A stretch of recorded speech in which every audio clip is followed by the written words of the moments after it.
Hi, I'm Heather Dubrow, and I'm coming to you from Perez TV.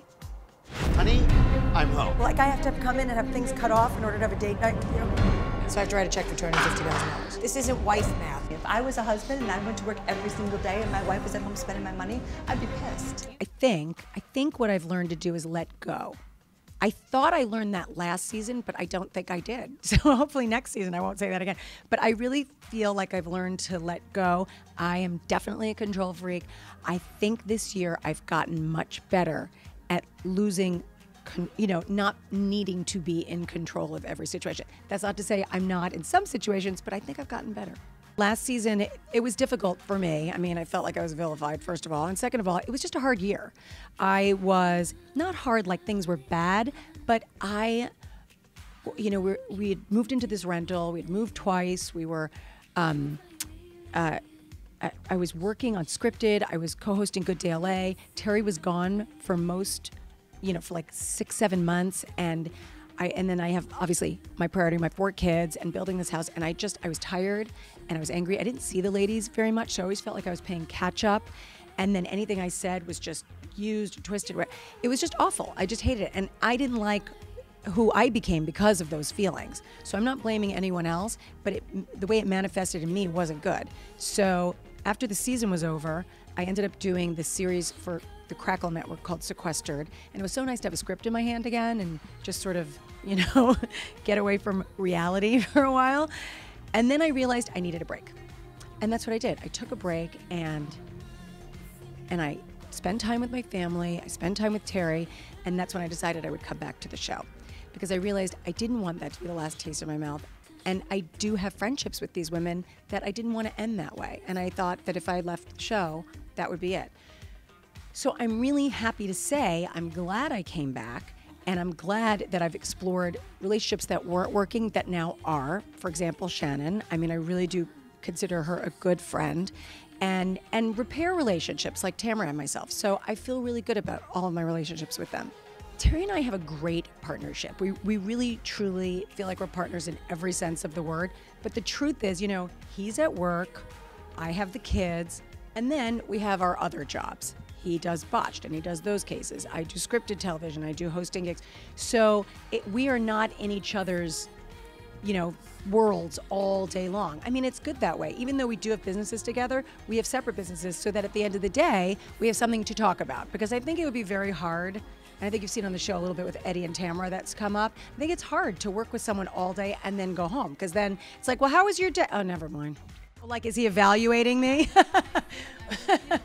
No, I know. When I first met him, I'm like, this is not going to work out because this is all real, staying real. No, I think I'm probably like the last of 10 women left in Orange County that don't have implants. It just feels so cliche to me to be married to a plastic surgeon in Orange County and have implants. I can't do it. No, he doesn't evaluate me. I think love is blind, and he just thinks I'm perfect, and I'm just going to let that ride. Well, I have to say, I am incredibly thankful for the platform that I've gotten from doing Real Housewives of Orange County. It's really been interesting, very interesting. I've gotten to do a lot of things that I didn't know I was going to do, and Terry and I have some very, very cool things coming out. Some I can tell you about, some I can't. But we're writing a book together. We just made our book deal, all about non-surgical solutions to anti-aging, and it's going to be a really cool, fun book. So we're working on that, and then we have a cool TV project coming up. If someone asks my opinion about something or wants an opinion, I absolutely would give advice. I think it's interesting, the show this year, because I think in seasons past, there's been a lot of arguments about sort of myself included, about chairs and whatnot, but petty drama. And I think this year you're really seeing such personal struggles with all of us on different levels.